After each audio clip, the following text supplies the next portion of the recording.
folks. Welcome to Between Awesome and Disaster. This is your host, Will Carey. Thank you for tuning in, as always. If you're listening to this on day of release, October 8th, 2018, I'm currently in Taipei, Taiwan with my girlfriend, and I don't know what's happening yet because I'm recording this before we left, but I'll tell you all about it once I return. I'm thinking it's pretty good, despite the fact that every time I've looked at the news in this region of the country that I'm in currently, it's been associated with the word typhoon or hurricane or some sort of natural disaster. But thank you guys again for tuning in. On the show today, comedian George Gordon.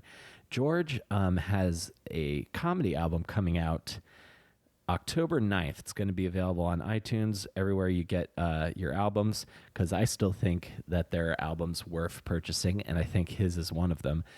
We talked a lot about, because we're both, he's from Virginia, and I'm from Maryland, so we talked a lot about like music that we were into in that time, and our like comedy inspirations, and it was a really great chat. I really vibed with him very well. And then we talk about the concept behind his comedy album, and I think there's some really interesting things to glean from this conversation. So I appreciate you guys listening in. If you like the show, please feel free to tell a friend, share it on iTunes and Stitcher.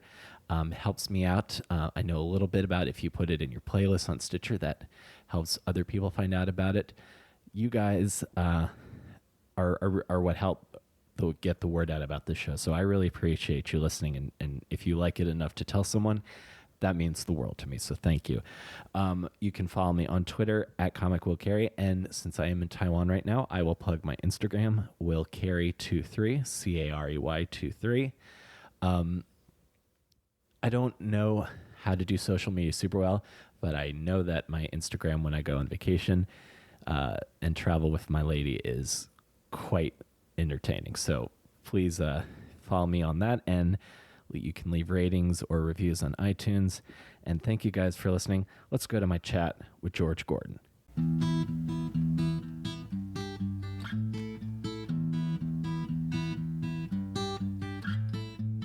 It's like you should listen to this podcast. There's got to be. There are two that I can think of. There is Pat Flynn of Smart Passive Income or something like that. He's more of your like business minded podcast about podcasting. There's the podcast Answer Man, who's got a whole like website about here's how you do a podcast. And then there is the Wolf Den, which is done by Earwolf, which talks to people in the podcasting industry. Oh, okay. Well, that's actually kind of cool. That's so many levels there. Yeah. Well, there has to be like the amount of movies that are about like making a movie. Sure. I love those movies. Yeah, I love that sort of meta stuff. I really want to see, I think it's just called American Movie, but it's like regarded as this like huge cult classic about these two guys trying to make a horror movie in the Midwest and all of the shenanigans that ensue. Yeah, I'm trying to think what movies are like that, because I feel like there's a couple movies that I've seen that are like commenting on the art itself. There was a movie with Steve Buscemi, I think, from like 20 years ago. Mm-hmm. Oh, I don't know what that would it's about have been, but a filmmaking. It's like I want to say it was a film about making films. Anyway. Yeah. Did you see The Disaster Artist? No, I didn't see that. I thought that was. I hear that's good. Very good. Yeah, I hear that's good. Very, very funny, and just again, like I'm sort of hitting the point in my life. I don't know if you're familiar with this. I'm a little tired of shows or movies about people following their dreams that are similar to mine. Right. I just sort of like, well, just do the thing, but that was a movie that I really related to the pathos, like similar to Ed Wood. Like I really related to Ed Wood, especially even though it didn't happen, that chat he has with Orson Welles in the bar. Right. I was just like, I watch that from time to time when I need to get motivated. So watching The Disaster Artist and all of the struggle to make this terrible thing. I need to check that out. I feel like for some reason, if I don't see it like the moment it happens, kind of forget it exists. I kind of do. It's like my mind like will just sort of. I won't wait a week. I'm seeing A Star Is Born in like an hour and a half. Uh-huh. next week I'm not going to want to see it because it's like I'm just not going to want to. Right. My brain is like, if it's like it's got to happen right now. And if it doesn't happen right now, then I'm just like not that into it. Mm-hmm. So I'm sort of I'm excited to see that because that's I sort of have a soft spot for like the music movies. I love stuff like that. But I haven't seen Dave Chappelle in a movie in a really long time, and I forget he's in that. he is. He's like I the. feel like that he's should like have been the Chris Tucker part. That should have been Chris Tucker. It is that kind of part. If this movie was made in like the mid '90s, that I bet Chris Tucker would have gone out for. The thing is like the reason why I bring that up is like Chris Tucker's in Silver Linings Playbook, and that was like his comeback, and I feel like they probably hit it off and became friends. Right. It's like I'm going to be making A Star Is Born in like 4 or 5 years. You should be in that too. Yeah. So, yeah. I guess in the mid '90s it probably would have been the Chris Tucker part, but he was huge then. Yeah. I feel like this is a scaled down comedic role that whoever's playing this. I'm only on board because a guy I went to college with, I think, wrote a couple of songs. So. Oh, that's awesome. Yeah. That's so cool. Yeah. So shout out to Jason Isbell, who I think wrote a couple of songs. You went to college with Jason Isbell? I did. Yeah. Oh wow. yeah. Oh, that's so cool, man. Yeah, I didn't know that. He stayed down the hall for me my freshman year, or our freshman year in college. And he was just a dude with wild hair practicing Freebird. Right. I know that guy. Yeah, I was like, oh, I remember that dude. And then one year, like maybe I think we're all out of college. So I'm probably like 22 or 23, and I'm seeing Drive By Trucker at the local college bar. Yeah. And a guy I went to college with is also there. He was like, you know that is on stage, right? The other guitar player was like, I don't know. It's like, that's Jason from down the hall. He's in this band now. And I was like, whoa, that's cool. And I didn't think that band would become huge. I remember liking that band and being like, oh, these guys are pretty good. Whatever. And then the next thing you know it, I was like, oh, no, I love this band. And this guy I went to college with has been in it for like 5 years. So that's really cool. Yeah. Like when you're like genuinely a fan of something, you're like, oh, I know that guy too. Yeah, exactly. That's wild. Yeah, I ran into him like 10 years ago, walking on like in Tribeca or something. Yeah. And he remembered me, and I was like, hey, bud. I was like, hey, what are you doing here? He was like, I'm opening for Sunvolt. What are you doing here? It was like, I work in this building. Oh man, that's a good lineup. Jay's Drive-By, or even his solo stuff. Like the solo stuff is great. I mean, that he's sober. The solo stuff is amazing. I mean, I'm a little biased because I did go to college with the guy, but the solo, the Drive-By records that he's on are my favorites. Yeah. He's on Dirty South and A Blessing and a Curse and Southern Rock Opera. Is Southern Rock Opera or Decoration Day? Anyway, he's on like 3 in a row that I thought were really good. So yeah, well, he just has that sort of there's that kind of grit to his work that you can definitely hear the country influences in it, but it is not like the radio friendly pop country. No. I think like there's like grit and you can hard rock and roll in it. I want to say that he is a dude. Actually, let me backtrack. He had this amazing tweet. He follows me on Twitter, which I kind of love.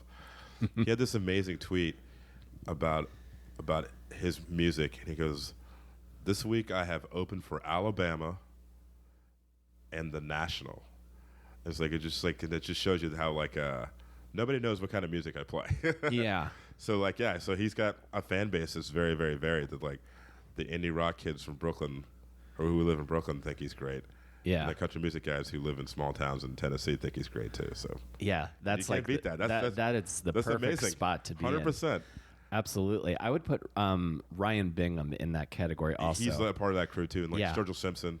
Oh, Sturgill Simpson, yeah. So. Do you know Drew Morgan? You would love hanging out with him. He loves all these kinds of guys. I'm trying to think. I think I do. He's on tour with that guy Trey Crowder. Yeah, okay. The liberal redneck guy. I think I know who that is. Yeah.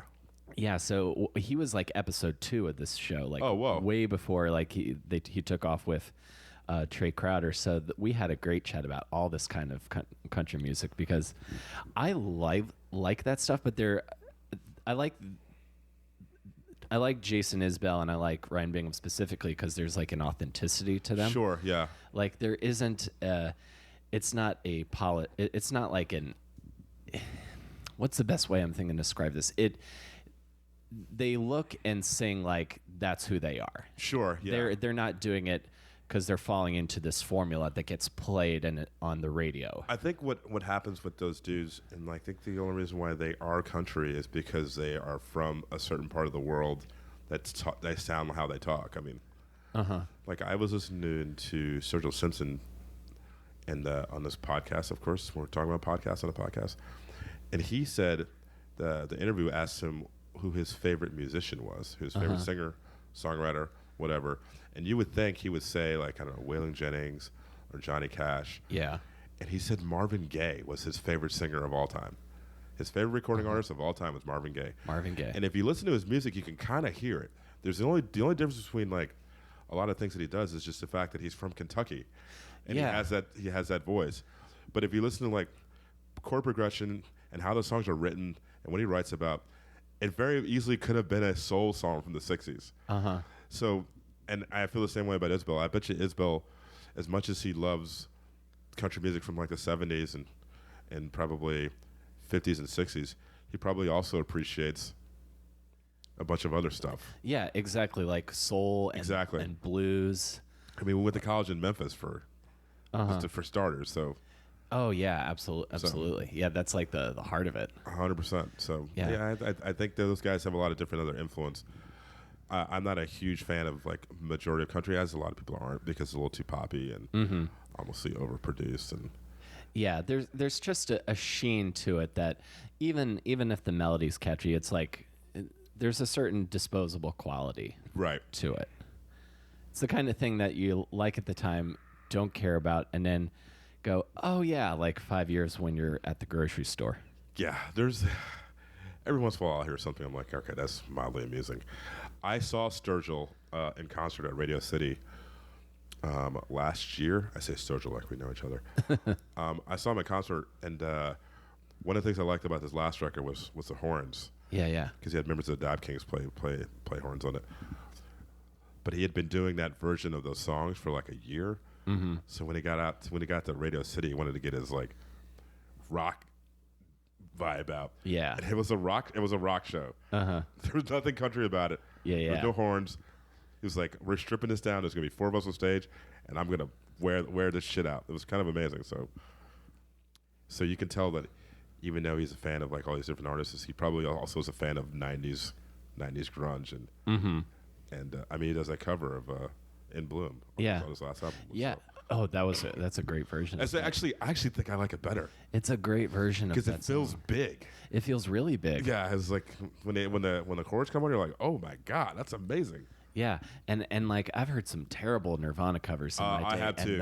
And that's a great one. I've got some nerdy friends who are like Nirvana, and I'm like, I was like, just listen to it and like just appreciate the fact that it's a well written song. But the guy was like, if you can take a cover and make it your own.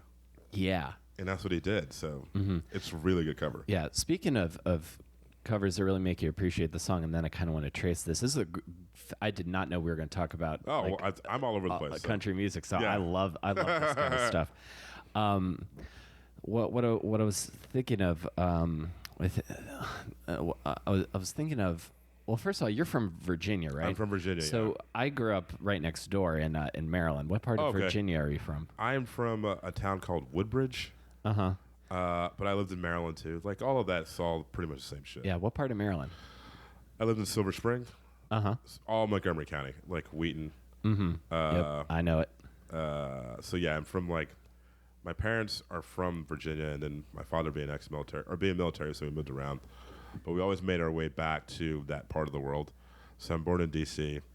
I lived all over the country, but made my way back to Virginia by the time I was like 7th or 8th grade.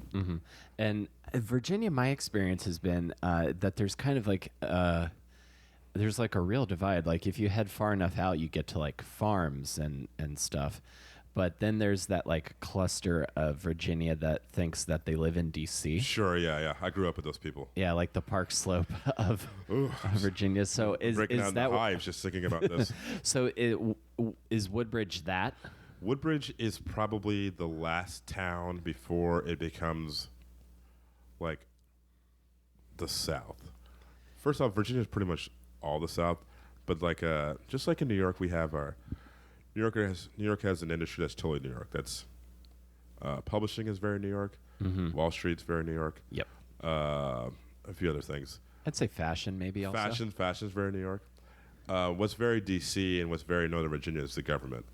Oh yeah. Everybody works for the government, and I'm probably from one of the last towns that you'd want to commute to DC if you work for the government. Yeah. Because like 10 miles further than me, it's too far. So Woodbridge is like, if you go 10 miles down the road, you're in Fredericksburg. I know people who have commuted from there, but why would you want to? That's probably like 30 miles, and that's probably like 2 hours. Yeah. That's just not worth it. Yeah, especially if you're on the Beltway. Exactly. So once you get out of my town, you start seeing properties that are getting a little bit bigger. It becomes more of a smaller town and becomes more southern. But like the people who are from my town and live in my town, they're still commuting to DC. But once you get past me, you're probably not commuting to DC anymore. It's a little too far. Exactly. That's when you're like, and that's where it ends. Yeah. I feel like I'm the last town that still feels a suburb of a northern city. Yeah. But once you get past my town, it's definitely another place. Exactly. So you sort of have that. So you're growing up having this vibe of like the like modern like upward mobile city professional, right? And then the hey y'all sort of vibe. Yeah. No, it's definitely we're a city. That part of the country doesn't really have a whole lot of identity because they're not really northern and they're not really southern either. They're kind of right there in the middle. Yeah. So you'll see trappings of like southern things and like things named after Civil War excuse me, named after Civil War generals but like we're not really that southern. Like Battle of Bull Run is near where I'm from. Yeah. There's buildings named after Stonewall Jackson. There's streets named after Jefferson Davis. But 5 minutes away, we're almost 7 miles from DC. Yeah. So it's a weird part of place to grow up. Yeah. I feel like where I'm from in Maryland is kind of the same way. What town are you from? I grew up in Calvert County. Oh, yeah. In Lusby. Sure, yeah, I know that place. Yeah, Lusby for a little while, and then when my grandfather passed, moved up to St. Leonard. Okay. Which is, again, they're both very small. That's why I say what county I'm from. Sure. Which I think the most famous thing people know Calvert County about, other than the show Speeders, is the megalodon skeleton that they show on Shark Week sometimes. Oh, okay. That's at the Calvert Marine Museum. Oh. So like, yeah, I remember when we had moved to my grandfather's house, it was very remote, like grew up like right on St. Leonard Creek, couldn't visit any of my friends unless I got a ride from someone. Sure. And I lived next to this guy who is like a lobbyist in DC, and I would like basically during the summer I would do yard work for him for money. Right.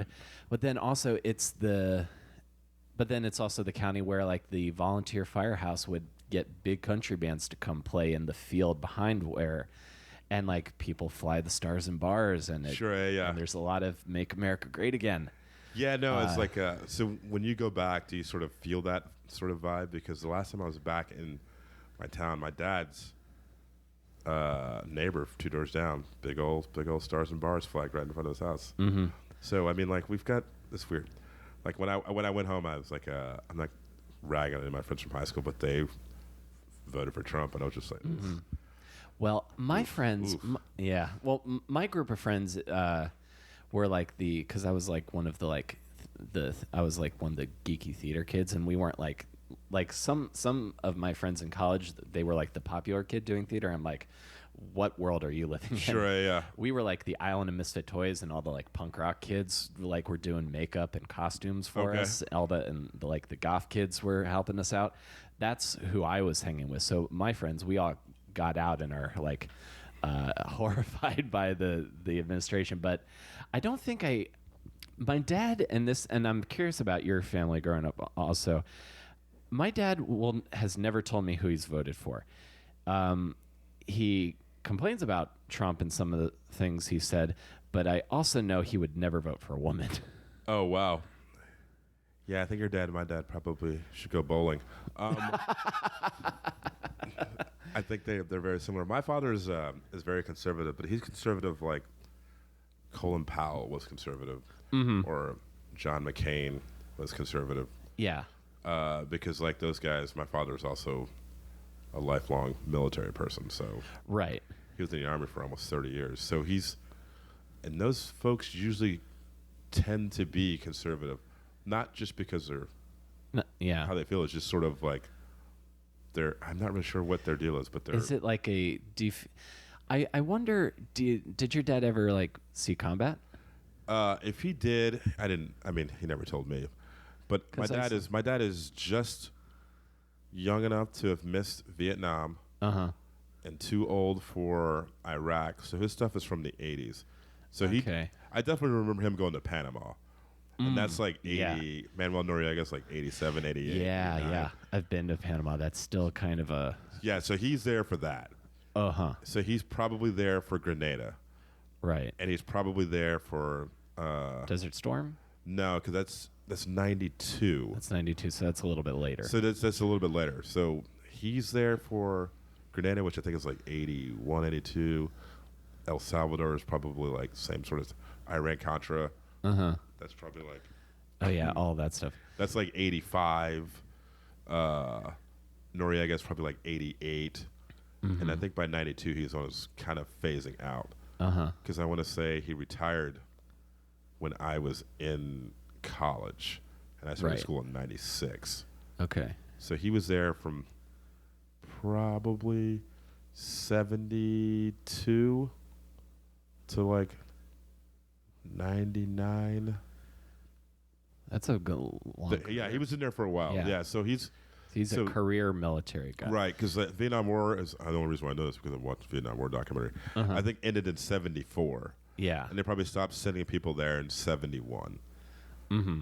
Which that sounds about right? Yeah, I think so. I don't have the facts in front of me, but yeah, that sounds about the. So yeah, so he's just young enough to have missed Vietnam, and too old for Desert Storm. Yeah, because I guess my initial thought is that maybe talking about how like these career military or government guys tend to skew conservative later on. I sometimes have thought if it's combat that maybe makes you see you start seeing the world differently after that, or Probably. or if it's a certain. I hear the phrase kind of talked about that it's very easy to be an idealist when you're young, Right. and a lot of and most of my friends, like, there's the basic liberal ideals of like gay people should be able to get married, free healthcare, Right. all of this stuff, and then there's something about like being kicked around a little bit by life that you start to get that sort of like bootstraps mentality. There's a bit of that. Also, like my father, when he joined the military, the draft is over. So like anything that you probably thought about the government at the time in the 70s, you're like, well, because like they had the Vietnam probably left a bad taste in a lot of other people. So if you're joining in the 70s, you're on board with the whole program. As compared to, say, when you're getting drafted and you're from like a small town or you're from like a bad part of town or a bad town or whatever. So like I think he was on board with the program the moment he joined up. He was like, no, I'm into this. Right. It's a little bit different than like, say, like being 68 and then being drafted and like, what is this? Why are we here? Blah, blah, blah. Yeah, being drafted or like He was part of the program. He was on board. I'm doing this. I'm on board. or the people who are like, well, you can go to jail or you can join the army. What do you want to do? It's like, I think I'll join the army. Exactly. Yeah. So yeah, there's definitely I'm on board with this. I want to serve my country, and I think this is the way to do it. Yeah, which is the reason why he was in it for so long. Yeah, because he was like he drank the Kool-Aid, ate all the cereal. He was like, I'm into this. Yeah. And my grandfather was also in the military too, so that's kind of his thing. Yeah, my grandfather was in the Coast Guard for a long time. He became a captain, and then my other grandfather, who I never met on my dad's side, was a police captain in the 70s. My dad was in the Navy, but I don't have any Army in my family. But I always have that. I was probably maybe a little bit more of a hippie in college, but as far Where'd you go to school? Towson University. So I maybe had more of the like, no, all military action is bad, and now I'm and now I'm like and now I have the mentality of, you know what? A lot of this stuff wish didn't have to happen, but sometimes it's got to happen. And ultimately, I'm glad you're doing it so I don't have to do it. Right, exactly. Which is why I've never done like USO shows or like Armed Forces Entertainment Tours, but I'd really like to someday. I would too. I mean, like, given like as much as like I love the people in the military, but I mean, like, I grew up around these people. Yeah. And oddly enough, it was like it's just like I remember like going to college and my dad taking me to the ROTC office. It's like, you did this for like 5 years to pay for school and blah blah blah. And I was like, no, that sounds stupid. I want to party. I'm in college to do blah blah blah. In hindsight, looking back on it, I was like, it was so smart, and that's what I should have done because I'm in deep in student loan debt. Yeah. Because I was more interested in having a good time than I was in like actually doing well at something. Yeah. It was really bizarre. Yeah, it's such. You can only time travel. And what did your mom do? My mom did a bunch of different stuff. She was my first job in high school was I used to cut grass at this tire company. She was a human resource manager, so she's always had an office job. Yeah. Oddly enough, she used to work for Marion Barry back in the day. Oh, wow. Yeah, that was like one of her first jobs out of high school was working for Marion Barry. Oh, that's some deep cut DC political history. 100%. Yeah. And I mean cut in every way you could say. Oh yeah. I remember she was like, I used to work for him. I was like, the dude who, because like the famous Marion Barry line was like, the bitch set me up. Yeah, I remember that. I remember like, that. Was that you, Mom? I'm just kidding. No. Did you set up Marion Barry? Oh, that would be the greatest memoir. I'm the bitch. So she kind of and was your dad around a lot, or did he like have to go He away like, periodically? a few times. It was like not every time. He definitely went on his own a few times, and that was fine. But a lot of times we were there. So I lived in a military base in California. My dad taught ROTC at RIT, which is a lot of words, a lot of letters. Yeah. I lived in upstate New York, so he taught ROTC there, and then by the end of it, he was working for the government at American, doing like ROTC stuff. American there. University. American in DC. University, yeah. Because he was like, my father transitioned from being like this hardcore military guy to like a drill sergeant type deal, and then ended up working, training kids how to be soldiers when they were in college. So Yeah. he had cadets. It's like the pre-basic training education. For the most part, yeah. But they were still college students, but they were also ROTC. So I'm sure, my guess would be those cadets that he had probably served in Iraq and Afghanistan, because this is towards the end of his military career. They would have served there in probably like 2001, 2002. Does that sound about right? Yeah, that sounds about right. Because Maybe a little bit later, maybe like 2003, 2004. Yeah, so probably because I think I remember they stayed in the military. We were initially in Afghanistan, like for the couple months after 9/11. Right. I remember that, and then the Iraq War I think officially started in 2003. Yeah, okay. I seem to recall. I definitely remember seeing on TV a camera shot of Baghdad and then hearing bombs start. Right. So I remember the start of the Iraq War. So those cadets that he had in like the late 80s, early 90s, if they stayed with their military career, they would have served probably in those places. Those roles. Yeah. But that was not for you. No, I was sort of like I didn't really want to do anything. Yeah, that was not my thing. I was sort of like, it sounds cool, but no, I'm not gonna think of a hard pass. Hard pass on the military. Yeah, I was the same when my dad said, "Oh, you could probably get a job at the nuclear power plant." That's something else I use to explain. If anyone ever wonders why I am the way I am, I just say I grew up about 20 minutes from a nuclear power plant. You ever have like a sliding doors moment in which like, what would I be if I did get a job there? Where would you be? Like, just like I would I do. Because I've had sliding doors moments with like so my job in high school, I worked at a tire shop, and I did oil and changed tires, and even to this day I can still do it like nobody's business. Looked at brakes, but they were grooming me to work at the desk, so it's gonna be like a gearhead who went to like taking orders and like sort of showing. It's like, all right. It's like, well, the estimate looks like it's going to be this. I was going to be that person. Right. You're going to be oh, it looks like you need all this stuff. Exactly. It was like, yeah. And we'll throw in the blah, blah, blah, blah. And I was thinking not too long ago, I was like, if I just kept working at Merchant Tire Company, didn't go to college, I would probably be the district sales manager. Right. I'd be making $100,000 a year. Yeah. It's like, oh, all right. But I live in New York with 3 roommates. I'd probably be making around over 100,000 also because the nuclear power plant jobs pay really well. Yeah. But my dad, full bennies. The full bennies. I mean, I'm lucky that I got a job now with decent benefits, but I think I would ultimately be pretty miserable though because, of course, yeah. That's not. Even when he started bringing that up, I was I was in college for theater. I think at the time he started bringing this up. He brought it up as a means to an end, but I just continually ignored him because at that point in his life, after he and my mom got divorced, I wasn't going to listen to a word he had to say about what I should do. It's something interesting to think about. I thought about a month ago. I was like, where would I be at if I just stayed working at Merchant?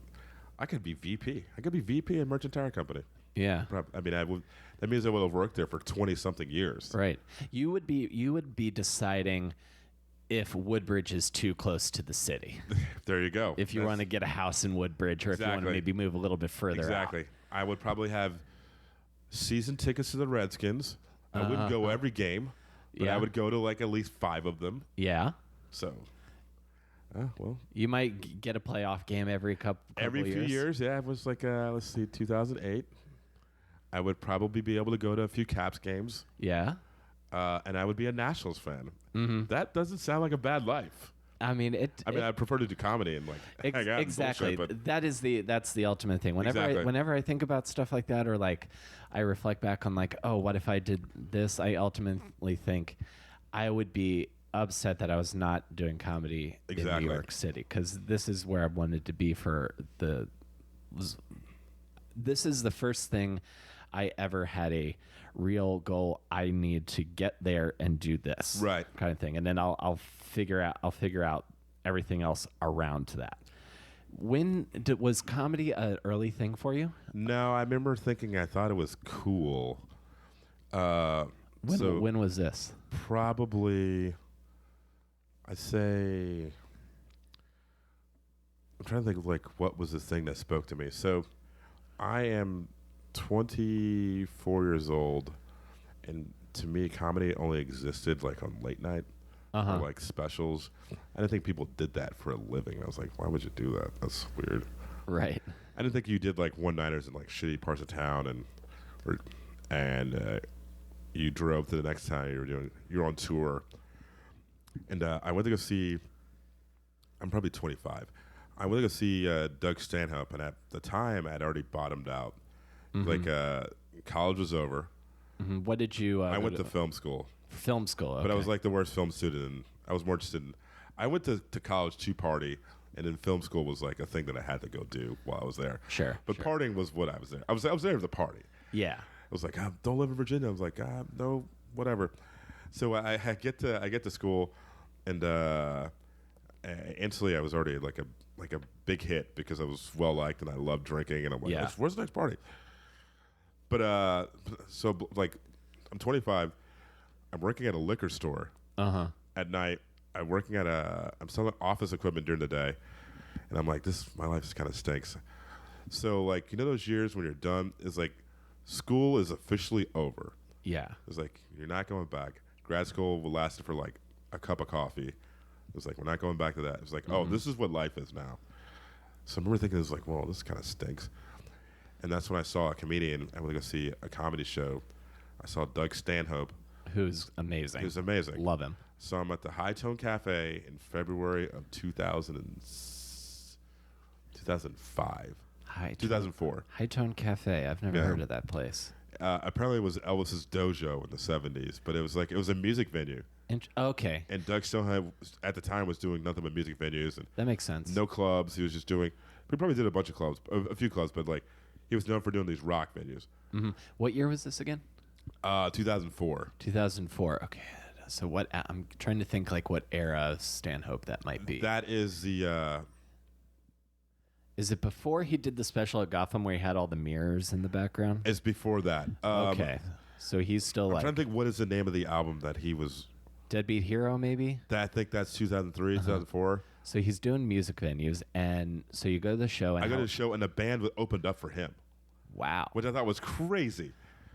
So I'm sitting on this little Yeah. bar stool at the High Tone Cafe, and I'm like drinking like PBRs, and this dude, and the reason why I wanted to go see him because like this is like the belt buckle of the Deep South. Yeah. And there's some jokes that he does that just they don't trend well Right. in the South, but I read this article about him, and they trended well for me. I was like, this is amazing. Yeah. There's a dude doing these abortion jokes. I never heard abortion jokes. Mm-hmm.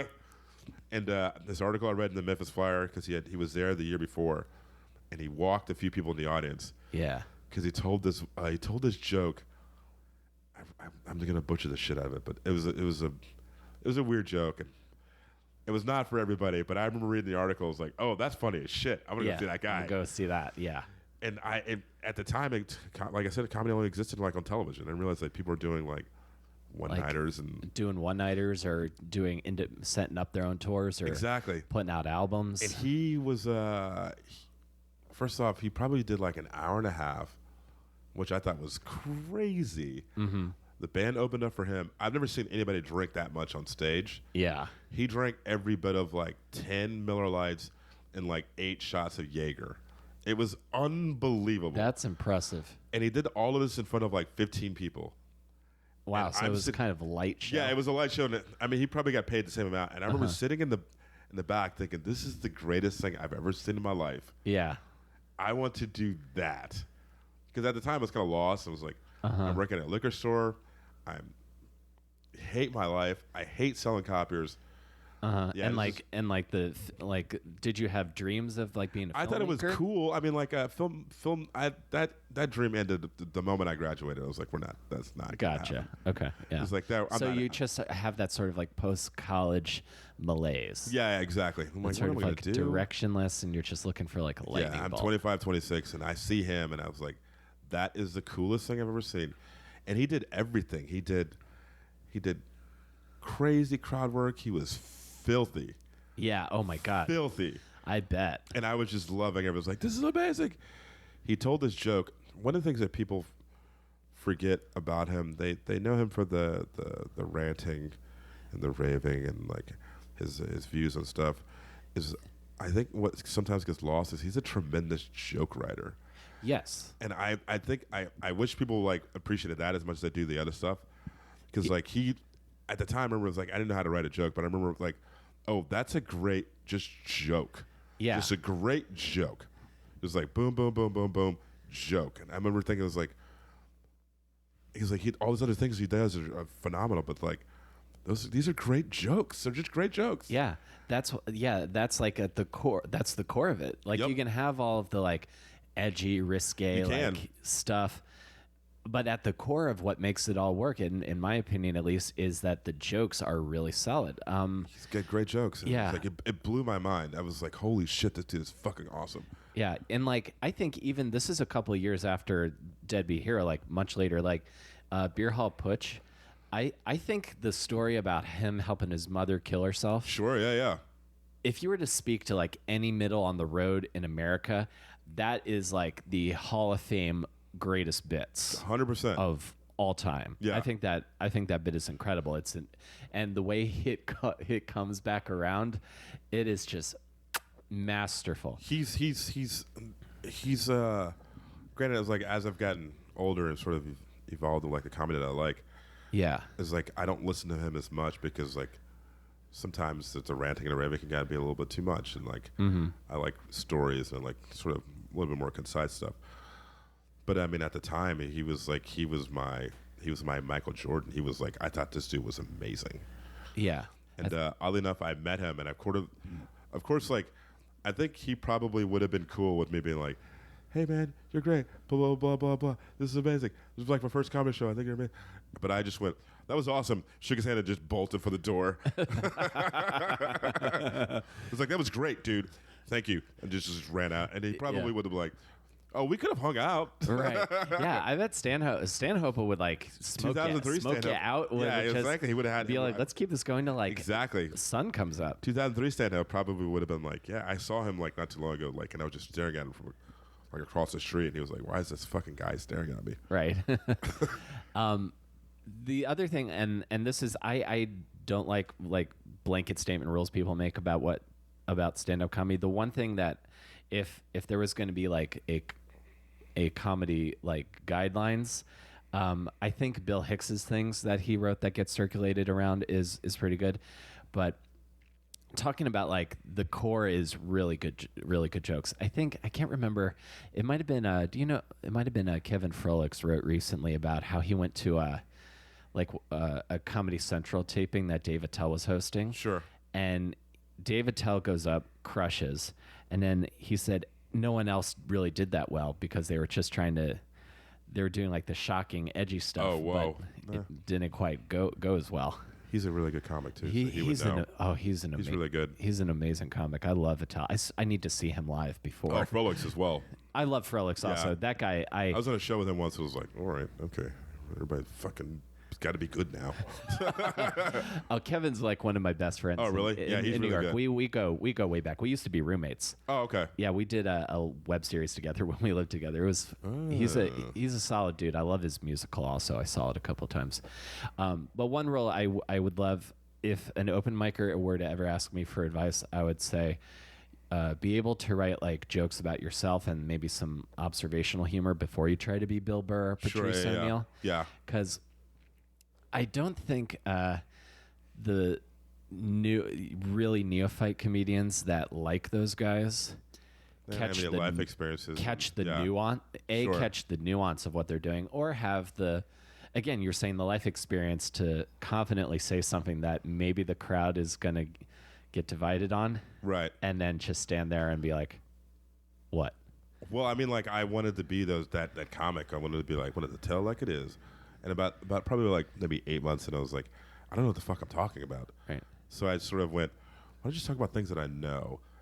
So I went from being like, just sort of like, haha, like the guy would pace and like, yeah, listen to that. Isn't that great? Aren't I really smart? To like, oh no, I've got these great stories. Yeah. Because that I can just make my own. Yeah, absolutely. These are from my life. It was like, oh yeah, that did happen. I was there for that. Blah blah blah blah. Exactly, and that's hard to copy, and that's hard to steal because it's exactly you. Yeah, because it's me. It's like, no, I was me. That happened to me. Yeah, I was there for that. That's you. That's like when people talk about finding your voice. I think that's really one of the key parts of that. It took a few years because process. like I wanted to be high energy. Because at the time, I felt like everybody was high energy, and I was like, when did you start and where? I started in D.C. July of 2005. Mm-hmm. So February of 2005, I see Doug Stanhope. I'm 27. I just realized how old I was. I see Doug Stanhope. I was like, that's what I wanted to do. The company I work for was like, hey, what do you want to do? It was like, we're opening another office in Dallas. Uh-huh. And I was like, well, I think I want to leave and become a stand-up comedian. They're like, ha, ha, ha, no, seriously, what do you want to do? I was like, that sounds great. I was like, no, I think that's what I'm going to do. I'm going to put in my 2 weeks notice. I don't want to work here anymore. I'm going to leave and become a stand-up comedian. Granted, it's like, it lasted like a few weeks, but like, that's what you want to do. I was like, yeah, I think that's what I want to do. Yeah. So like I sold all my stuff and I moved away a few months later. Where'd you move? I moved to D.C. I moved in with my mom. Okay. Because my parents had just gotten divorced. And I was like, all right, this would be an interesting transition. And one of the first jokes that I wrote was like, and I mentioned this to somebody the other day, and I was like, what are some of your early jokes? I was like, they're not good. They're all really bad. But If like you tell the first me an early joke, I'll tell you one of my early all right, jokes. perfect. I was there was one of the first jokes that I ever wrote. I'm 27. I've been at home for like a month. My mom has gotten divorced, and we're living together. 27-year-old me, my mom who's in her 40s, her late 40s at the time. And I was like, so here we are. I was like, and I wrote this joke about like us being single at the same time, living together, and me just sort of like, Mom, we're not getting any younger. Like saying that like we should just be together, right? Since we're both single and we're both in this like a weird part of our lives, and I remember that going over like not very well. But that was one of the first jokes I wrote. I was like, we should just be together, Mom. Because, like, you're here, I'm here, blah, blah, blah. Yeah, I remember it was like, it was like, we're not getting any younger, Mom. And I wish I had the confidence to tell like I do now as compared to like back then. But that was like one of the first jokes that I wrote. And I remember telling it like some rooms were like, what? It's like, no, I'm joking. I'm not going to go out with my mom. Exactly. But then again, you build up that confidence and you can have that delivery, and people get that. That could have been a great bit. Interpret the bit. Yeah, that could have been a great bit. Yeah. Who knows? Well, 27-year-old. I mean, that's not terrible. I've heard much worse. When I started, so the way Stanhope was to you, my guy was Dimitri Martin. Sure, yeah. I love Dimitri Martin. I saw his first Comedy Central special. I think I saw him live twice in college.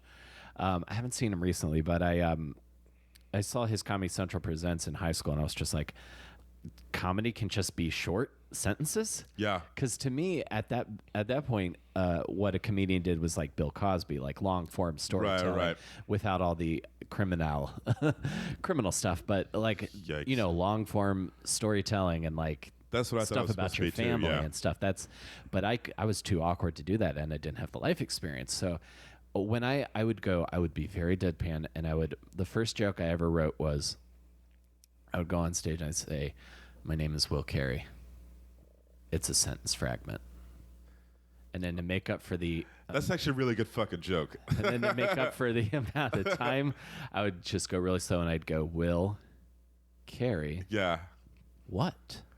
That was my first joke. That's a really good joke. In fact, I'm like kind of jealous I didn't write that. No, that's really good. Yeah, and I can see the Dimitri Martin influence. I think once I figured out, for me, from telling like off the wall jokes and doing more like storytelling bases, like when I embraced the fact that I talk like this. Yeah, you have a very like relaxing, measured. You would have a good radio voice. Like I've been told that, and I already love radio anyway, so like it would kind of make sense. I think it's like once I sort of embraced that, who I really was like energy, and then I discovered Medium Energy by Todd Barry, which is my all-time favorite comedy record of all time. Oh yeah, it's a great record. And I remember the guy who gave it to me was a guy that used to bartend where I waited tables at in D.C. At Chadwick's. He was like, you know this comic Todd Barry? And I was like, no. It was like, and I just started doing stand-up. But like, this is like month number 3. It was like, well, I got like one of his albums if you want to ever check it out. It's like, and I was like, okay. And I didn't listen to it until like maybe like after I moved to New York. Because I didn't have any means to play, because it was on like it was like CDR. Like I couldn't play it on a CD player. So to play it, it was like a burned CD. Exactly. It wouldn't work. Yeah, exactly. And I've been there. And I was like, all right, we'll listen to this. And then it was Medium Energy and Falling Off the Bone were both on the record. So I get to a place where I can play it. It's like a girl I was dating had a computer and sort of play it. And the album, which is like Medium Energy, is probably like 50 minutes with like 40 tracks, which I thought was unbelievable. It's like, who does that? Yeah. And then like I listened to every joke is a track. Every joke is a track. I was like, oh my God, this dude is. And just the way he talked, and there's probably like there's like a year and a half, 2 years in which like the jokes that I were writing were told in the cadence of the jokes of like Todd Barry. That like, it's like, it has been a man. It's like, it's like, yeah. That's why I was like, I gotta stop listening to this because my jokes are starting to sound like that. Yeah, I for a while I stopped like I listened less frequently to like my like Mitch Hedberg or Stephen Wright, because they definitely have a cadence and they got a rhythm and it's very unique. Yeah, Attell has a rhythm as well. He does. It's that da da da da. Yeah. Da da da da da da. Yeah. Yeah, there's that sort of like. There are certain guys like, and Mitch Hedberg I think was another one. I think like when you're first starting comedy, you can kind of like get in their persona, right? And just you're kind of like them for a while. And yeah, Dimitri Martin and Mitch Hedberg, that was definitely made for that for me. But I think when I started listening to, eventually like other comedians, I would listen to like Bill Burr was big because. I started liking Bill Burr to the point where I was I'm going to laugh at him and not try to be like him. Sure, yeah. Because that would be really inauthentic. Right. Like that was someone early on, or like I remember just loving Richard Pryor live on the Sunset Strip. Like I watched that one over and over again. I thought that was just the best. Yeah. I really wanted a red suit, but I don't think I could pull it off. Yeah, it's like in the black little black bow tie. Mm-hmm. Have you seen a version of it that didn't do well? I've heard about this, but I can't find it anywhere because he like bombed the first night. Oh, the first night is bad. It was like he even says it on. I saw a version of it, and you're just like, whoa, this is so not good. Yeah. And he's like, and he's at the end. He's like, sometimes it just doesn't work out. It's like it just doesn't work out. It's just sort of like, oh my god, there's video footage of this. He's like, I'll come back tomorrow. We'll have it all cleaned up and whatever. And it was like, I didn't know there was video of it. Yeah, there's some documentary that came out. It's just they don't show the whole thing, but they show like it's not funny. Yeah. He doesn't really do it for me because like I like that it's like a thing, but like social commentary I have a tough time like because it can be dated. Yeah, I do agree with I agree with you there, but like that is the one. Like his other stuff didn't resonate with me in the same way, but like I loved the Mafia nightclub story. Sure, yeah, that's a great bit. And of course the stuff about him setting himself on fire, like that was maybe the first like everyone is now talking about these like more emotional centered specials that are coming out, but like that's not unusual. Like that has been done. It's been done with maybe more punchlines, or it's maybe been done and called a theater piece or a one-man show before, but the cores of it all are all in like anecdotal long form kind of storytelling. Right. It's just different what you focus on. The thing that I liked about, I think as much as I love Doug Stanhope, Todd Barry was like, this spoke to me because he was like dude that was making fun of things that I liked. That nobody else was making fun of. People aren't making fun of like indie rock bands. Before him, he was, and these are bands that I like. And there's one of my favorite Todd Barry jokes is just like him talking about Wilco, a band that I love. Yep. And he asked him like, so it's like, have you heard the new Wilco record? Oh my god! It's like I asked me, it's like, have you heard the new Wilco record? Oh my god! yeah. It's like, ask me if the new Wilco album's it's the new Wilco. Oh my god! Yeah, because I have definitely been that guy 100%. With like like, you have no fucking idea how good this album is. That's I have an unhealthy attachment to music gasp. I just lost it. Even to this day, it still makes me laugh. It's like, oh my god. Yeah, I'm gonna be thinking, I gotta listen to that album again. It's so good. It's so good. And I love the Eagles joke. He was like, so he made fun of things that I thought, like, rather than just do jokes about like what's going on in the world, he just was like, no, I'm gonna make fun of these things that I think are silly for me. Yeah. And for me and a lot of other people, it just spoke to me. Like, here's a guy making fun of bands. I love when comedians make fun of bands. Yeah. And especially like bands that I like. Oh, yeah, exactly, which is so much more interesting and, again, personal, because I think music is so personal. Right. Compared to talking about what Kanye said or Cardi B getting... Yeah, that doesn't reach me, but like... Yeah.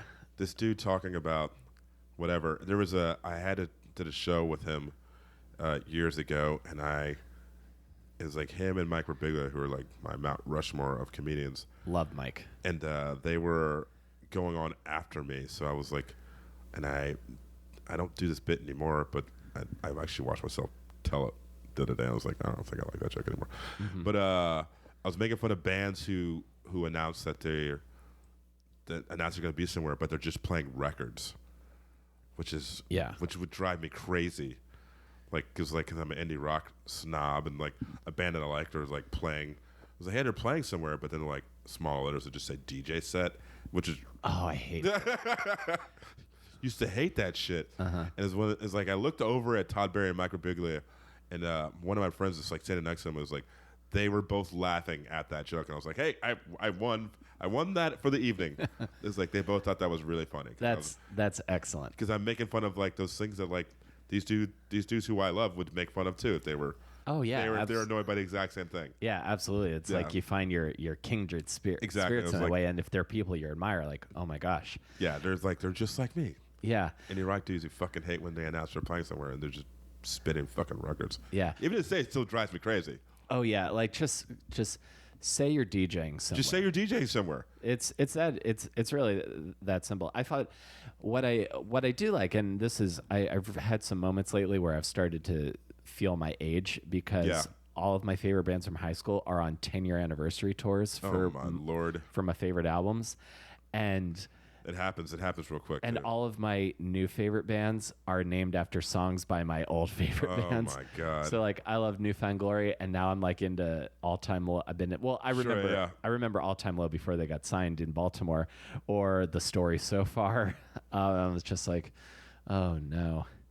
And now I have to go be that guy. I can't be in the mosh pit with like No. I can't be in the mosh pit with like people's little brothers and sisters that think I'm a creep. I went to a show and there was like a '90s, late '90s era mosh pit, and I remember thinking, "Fuck that! That is crazy." And I looked at my buddy and his wife, and we're like, "No way, man!" It was like, it was a thrash metal band that was playing. What were they called? Oh, thrash metal. Nice. Yeah, it was like, and we were Like we were Lamb of just God or Mastodon. no, it was like Shadows not Fall. as famous as them, but like they would open for that band. Gotcha. And we were all the three of us were just like, "Whoa, that's wow, that is moshing." No, thank you. Yeah.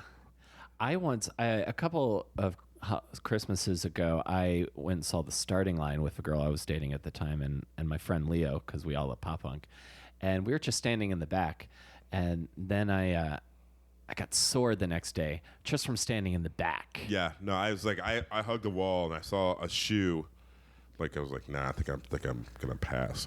Hard pass on the moshing. Yeah. I'm trying to think if I had mosh in the '90s anyway. Probably not. No, I one time my biggest mosh pit, because I'm usually always the guy helping crowd surfers. Sure, yeah. But the first Warped Tour I ever went to was in 2005, and like the big headliner that year was the Dropkick Murphys. Oh, whoa. Which I stayed back for. I was just like dancing in the back. But the Offspring, I was like right in the center of the pit, and they started come out with and play. And they started with All I Want, which is like one of their really fast songs. Sure, like, yeah. Yeah. And it was chaos instantly. Like, I bet. I got hit in the face. I got pushed around everywhere. Like ladies kept falling on me from crowd surfing. I saw them in the '90s. Oh man, that must have been insane. It was interesting because it was like I saw them in Memphis outside, and they came out. They did all the whatever, but I forget the lead singer's name. He had like a hose, and he just hosed the audience. That happened to me too. I was like, that's crazy. You're just like, shh. I remember appreciating that because it's Warped Tour and it's fucking It's hot. hot, and nobody wears shorts at Warped Tour. Oh my god. They're wearing Vans and black jeans. Yeah. Never go. I mean, Warped Tour's ended now, but never go to outdoor music festival for fashion. Dress for survival. Yeah, that's exactly what I think. It's funny. My friend Kendall, she's from Baltimore, and she likes all those bands you just mentioned. She's like, oh, I'm like a massive fan, and she went twice for the final Warped Tour. I was like, that sounds not like something I would do, but have fun. Yeah, the craziest show I ever went to, and I'm hopefully going to get Joe Sib on the podcast soon. New Year's Eve, I saw Go-Go Bordello at Terminal 5. Oh, whoa. And that was the most fun I've ever had on New Year's. And I'm counting the time that I met Sherry O'Terry and Mick Foley. Oh, whoa. On New You Year's met them Eve. together? Yeah, because I used to be the door guy at the Laughing Devil. Oh, okay, all right. And Sherry O'Terry was headlining the New Year shows, and Mick Foley just came in to watch. Oh, wow. And I was like, right this way, Mr. Dude Love. You went Dude Love, not Cactus Jack? I actually Bang, bang? I actually just said Mr. Foley, I think, and then after we sat down, bang. me and the manager were like, ha, Mick Foley.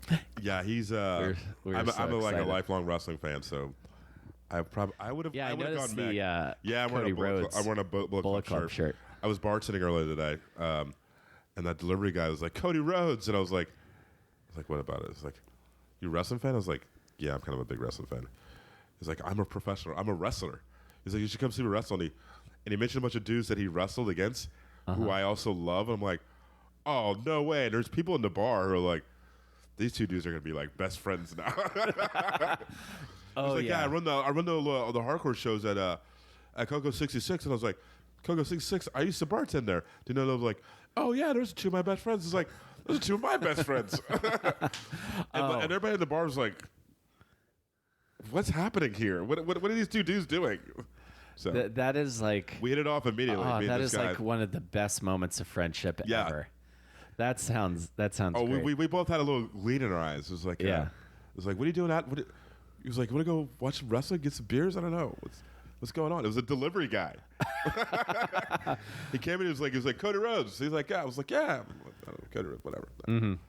He's like, yeah, I'm a professional wrestler too. And I was like, and if he hadn't been wearing like a beer shirt, I probably would have been like, yeah, I can see that you would have probably arrested her, because he's like, yeah, follow him on Instagram. We follow on Instagram now. And he messaged me like 10 minutes later after leaving, and I was messaging back. I was like, and my boss is like, you guys are like going to be like the best of friends. I was like, I think we are. Yeah, I think we're well on our way. Absolutely. Yeah. So I love how this stuff brings people together. What I was going to say is Go-Go Bordello on New Year's Eve, I got bounced off of every wall in Terminal 5. Ugh. I started in like that place. I started in like the middle right, and then I ended up in the upper left, and then the back left, and then the upper right. It was a crazy party, and I had it was such a good show. I don't know much about that band, but there's a movie that I like that came out a few years ago, and they did the soundtrack for it. It's Wrist Cutters, A Love Story. I love that movie. So do I. I like that movie. I've seen it quite a few times, and I remember thinking, oh, this is a movie that, again, won't ever get made again, but I actually liked it. Yeah, I'm glad that it did get made, because it was quite enjoyable. I thought so, too. I was like when you kill yourself, you go to like a shittier version of your life is. Yeah, it's fascinating stuff. I loved it. It blew me away when I saw it. I was like, this is really great. Yeah, I love stuff. I love those kinds of movies. 100%. Like your low budget, like idea and dialogue heavy stories. I love that kind of stuff. Movies they don't make anymore. There is still time. Like I think if we can just get another wave of like the independent film renaissance to hit again, like Marvel can spend all their money, but I'm determined to write a really emotional script that gets made for like little money. I'd like to see that, because I'm on my way to see a movie that's like big budget. Yeah, I know we got to get you out of here. I know we got to get you out of here soon, but let's talk about and you can come back on. We'll do another one. Oh yes, I would love to. This has been super fun. Let's talk about the album a little bit. I want to know. First off, I'd love to know when you knew you were ready to record a record, and then tell me a little bit about the process of putting it together and how you think it turned out. I imagine you're happy with it. So I am happy with it. I was kind of going for like a nuanced sort of thing. Like I take my cues from like rock records and rap records from like the 80s and 90s that had like a weird voicemail recording or like a movie clip that sort of introduced the track. And so I went for this sort of out of this world thing, and my label was like, yes, we'll do that. And I was like, yeah, okay. But then I had to conceptualize this whole thing.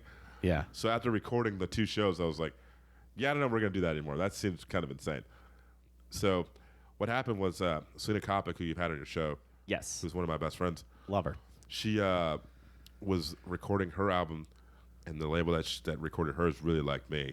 I was like, well, have you ever thought about doing an album? And I'm like hungover one afternoon, and I'm like, I mean, like, yeah, in my mind, but never like really. Yeah. It was like, we're going to put out Selena's record. You should think about doing a record with us. This is like in December of last year. And I was like, yeah, all right. Well, that's cool. So Selena's record comes out in February, I think. And they're like, all right, so what are you thinking? It was like, and I had lunch with them. And they're like, oh, well, this is what I want to do. And they're like, cool. It's like, when do you think about recording? I was like, maybe March, April, May. It's like, cool. So I recorded my album in May. I've been doing stand-up for like 13 years, so I just sort of cobbled a bunch of things that I liked that really hold up no matter what year I could do them. So I could have done this 7 years ago. I can do this 7 years from now. Yeah, some like really evergreen kind of bits. Exactly. Yeah. They're all stories from my life, and I already knew how I wanted to begin and end. There's a story that I tell that people know me for that joke, and they're like, well, you got to have that on the album. I was like, well, we're going to have that on the album.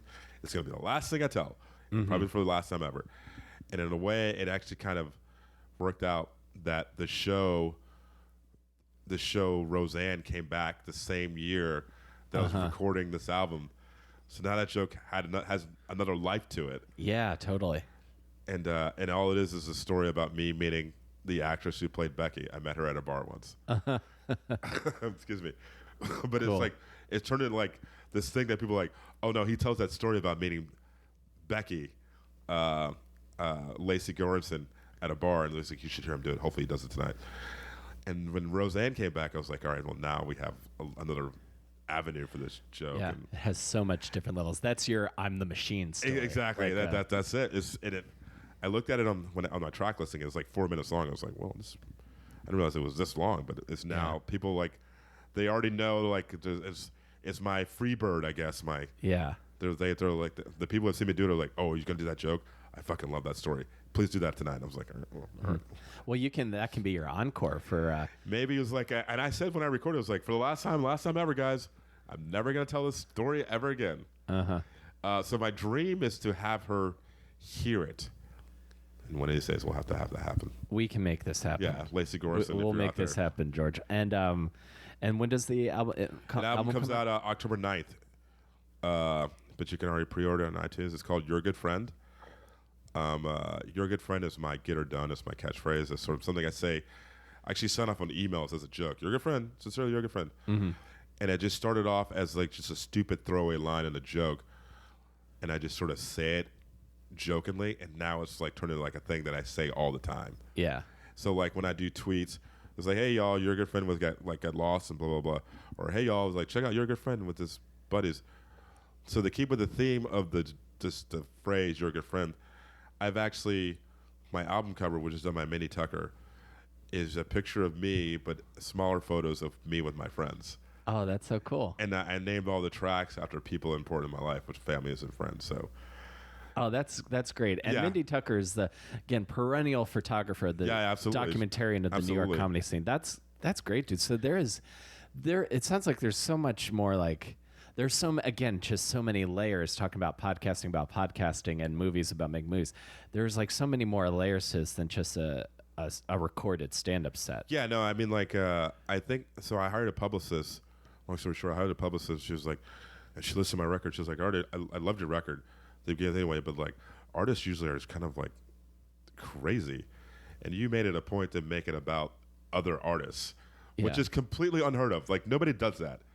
Nobody has a record with friends with their pictures with their friends. Nobody names tracks as their friends and their family. I was like, that's crazy. And I had to work with you. I was like, I don't know. It's not crazy to me. It's just something I do. It's like, and it goes back to like taking cues from like rap and rock records. Yeah, there's a rap record called Midnight Marauders by Tribe Called Quest, and they're not on the cover of the album. It's just pictures of the friends. Nice. Which I thought was a great thing to do. And I was like, so I took that, mixed in with the Truman Show poster, and that's what I came up with. That's great, dude. And it comes out October 9th. October 9th. Excellent. And well, I'll make sure to have this up before then, and I'll let that'd be amazing. And I'd love to come back. Know. Yeah, let's absolutely do this again because this was a great chat. This really was. I feel like there's much more we could talk about. We got a lot going on. Awesome. Thanks, George. Thank you.